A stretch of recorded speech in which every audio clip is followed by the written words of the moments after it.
Rabindranath Tagore was a man of various talents. He was recognized by people all over the globe for his literary works, poetry, philosophies, plays, and especially his songwriting. Rabindranath Tagore was the man who gave India its national anthem. He was one of the greatest entities of all time and the only Indian to receive a Nobel Prize. Rabindranath Tagore was awarded the Nobel Prize in 1913, becoming the first non-European to receive the honor. He was only 16 years old when he was to publish his first short story called Bhanisimha was published. Rabindranath Tagore was born on the 7th of May, 1861 in Kolkata. Rabindranath Tagore was the son of Rabindranath Tagore, one of Brahmo Samaj's active members, a known and celebrated philosopher and literate. Rabindranath Tagore died after a prolonged illness on the 7th of August, 1941. While growing up, R.N. Tagore shared a very intimate relationship with his elder brother and his sister-in-law. Rabindranath Tagore's father's name is Rabindranath Tagore and his mother's name is Sharada Devi. Rabindranath Tagore's birthday is on the 7th of May, 1861, and he was born in Calcutta, Bengal Presidency then. It is believed that they did everything together. Rabindranath Tagore's education didn't seem too impressive. R.N. Tagore did not enjoy schooling and he was mostly found procrastinating and pondering for hours. He went to one of the most prestigious St. Xavier's School and later he went to the University of London in Brighton, England to study law and become a barrister. Still, as we know, he did not enjoy schooling much. He returned home in 2 years but without a degree. Even though he did not enjoy schooling much, he was always found with books, pen, and ink. He would always be scribbling things in his notebook, however, he was shy to reveal his writings. Rabindranath Tagore was only 8 years old when he first wrote a poem. By the age of 16, his short story got published, titled Bhanisimha. Rabindranath Tagore's contribution to literature is beyond any measure.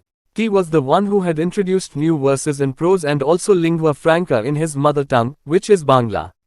Rabindranath Tagore after returning to India after leaving his education, but he did not leave literature. Rabindranath Tagore published several books of Rabindranath Tagore poems and short stories, plays, and songs.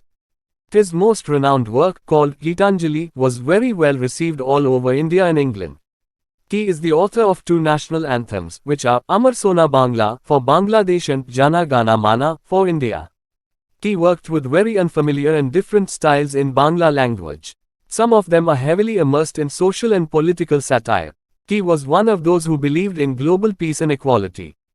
He is one of the pioneers of contemporary Bengali literature. After returning to India, he completed and published his book of poems called Mansi, which was believed to contain his best poems.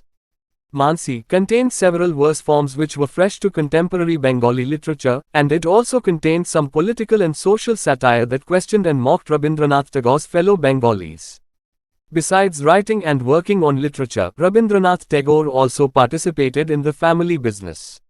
In 1891, he went to East Bengal, which is now in Bangladesh, to look after his ancestral estates and lands at Shahzadpur and Shilaidaha for almost 10 years.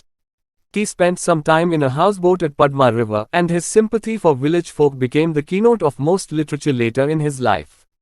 In East India, poems and other works of Rabindranath Tagore were published as a collection in the book called Sonatari and a very notable and celebrated play called Chitrangada. He has written over 2,000 songs which are very popular in Bengal until now. When Rabindranath Tagore was in his 60s, he tried his hand at painting, and for the talented man he was, his works won him a good name among India's topmost contemporary artists. Rabindranath Tagore received his nickname Gurudev out of respect by his pupils at his very unique and special school, which he established in Shantiniketan, called Vishwa Bharati University. Shantiniketan was developed and founded by the Tagore family. This little town was very close to Rabindranath Tagore. R.N. Tagore wrote several poems and songs about this place.